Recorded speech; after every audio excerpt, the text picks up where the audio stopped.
Happy Thanksgiving! I'm Marky Billson. Once upon a time, it was a tradition to play a college football game in Johnson City on Thanksgiving. On Thanksgiving 1922, East Tennessee State Normal and Milligan met in the Battle of Johnson City at Wilder Park, where the Carnegie Playground now is. ETSN won 3-0 on a controversial last-second Ansel Barron field goal. Milligan thought the play went off late, and a fight broke out on the field between fans of the two teams, who wouldn't play each other for another 11 years afterwards. On Thanksgiving 1934, the two schools would meet at brand new Roosevelt Stadium, the first concrete-based stadium in the area, inspiring State Teachers College Johnson City to adopt a brand new nickname, the Buccaneers. In 1945, a new Thanksgiving tradition emerged at Roosevelt Stadium. Best remembered today is Science Hill's former football home in Keystone. It was the Burley Bowl. Johnson City was once a hub for tobacco auctions, which took place at the end of autumn. There was once 7 tobacco warehouses in town, most notably the Big Burley Tobacco Warehouse a block away from the stadium. So it was natural to have a bowl game complete with a parade and beauty queen held in conjunction with the cash crop coming to town. So is having Milligan play in the game. Roosevelt Stadium was the Buffalo's home field. East Tennessee State didn't even have a football team in 1945. And so the first Burley Bowl was a 7-7 tie between Milligan and High Point, played in cold weather with 3,500 spectators.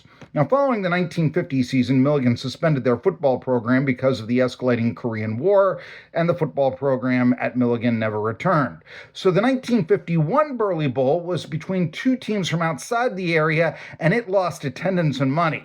Therefore, in 1952, ETSC and Emory and Henry signed a 2-year contract before the season to be the game's opponents. This was also the year the editors of the Johnson City Press Chronicle proclaimed Johnson City to be the Thanksgiving capital of Tennessee because of the Burley Bowl. And attendance rose that year to 5 figures for the Bucs' 34-16 victory against the Wasps. But by 1956, the game was facing dwindling popularity. There was criticism that year the opponents weren't selected until October. And I know how times have changed.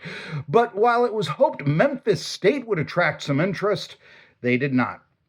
Maybe fans were sick of seeing ETSC every year. It was the 5th straight Burley Bowl appearance for the Bucs.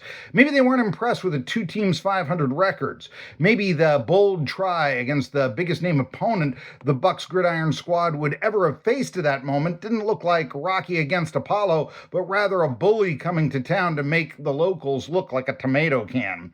Certainly the weather didn't help. The game and parade were held in below freezing temperatures that reached as low as 16 degrees that day. So by the time the Tigers beat the Bucs 32-12, there was only a reported 150 fans of an initial 1,200 in attendance on hand.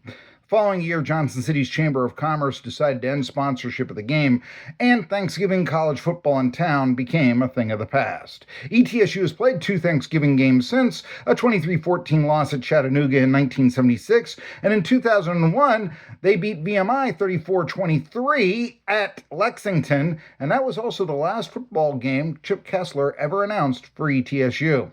The FCS playoffs now start on the 4th Saturday of November, so unless the playoffs are going to be moved back, FCS teams won't be playing on Thanksgiving again. But East Tennessee State was playing football in Johnson City on Thanksgiving more than a decade before the Lions were doing so in Detroit, and years before the Dallas Cowboys were ever thought of. I'm Marky Billson, and if you're not subscribed to my channel, you're not following ETSU. And if you like this video, please share it on your social media platforms.